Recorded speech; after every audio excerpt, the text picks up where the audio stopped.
বন্দে মাতরম। 1971 সালের 10ই ডিসেম্বর কেন ঐতিহাসিক, কেন স্মরণীয় আমি জানি না এই ভারতবর্ষের মানুষ সে কথা মনে রেখেছে কিনা। তবে পশ্চিমবঙ্গের সাংবাদিক, রাজনীতিবিদ, সমাজতত্ত্ববিদ তারা যে এই দিনটা সম্পর্কে ওয়াকিবহাল নয় এটা আমার মনে হয়েছে। কারণ আমি এখনো পর্যন্ত দেখিনি এই দিনটাকে নিয়ে তারা কোনো প্রতিবেদন প্রকাশ করেছে।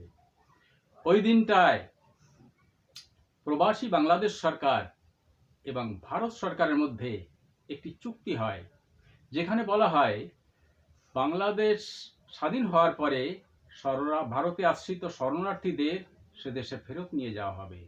কিন্তু আমরা কি দেখলাম?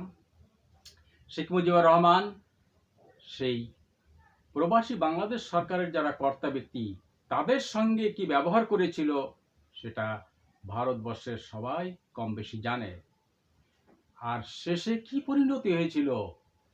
সেই প্রবাসী বাংলাদেশ সরকারের সেই কর্তা ব্যক্তিদের নৃশংসভাবে হত্যা করা হয়েছিল। কেন? শেষ চিহ্নটুকু, সাক্ষীটুকু যেন না থাকে।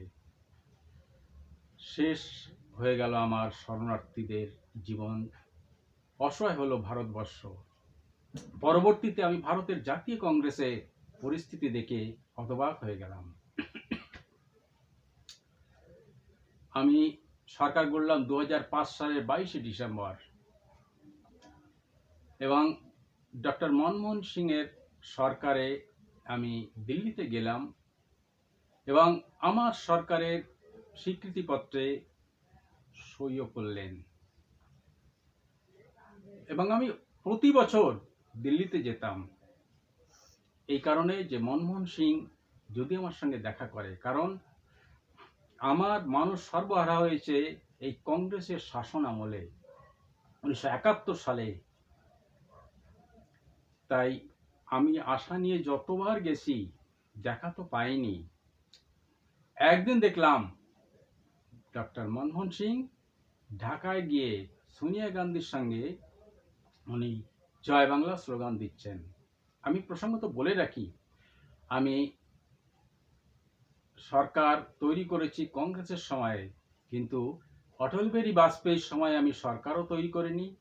আর নরেন্দ্র মোদীজির শাসন আমলে আমি দিল্লিতেও যাইনি, কারণ আমি মনে করেছি যে এরা আমার সম্পর্কে, আমার মানুষের সম্পর্কে, বঙ্গভূমি সম্পর্কে এদের ধারণা খুবই কম।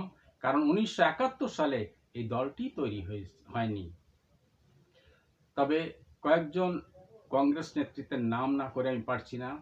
পিভি নরসিমা রাও, দিল্লিতে আমার সভা হয়েছিল একবার, তখন উনি একটি গাড়ি পাঠিয়ে দিয়েছিলেন আমাকে প্রধানমন্ত্রীর দপ্তরে নিয়ে যাওয়ার জন্য।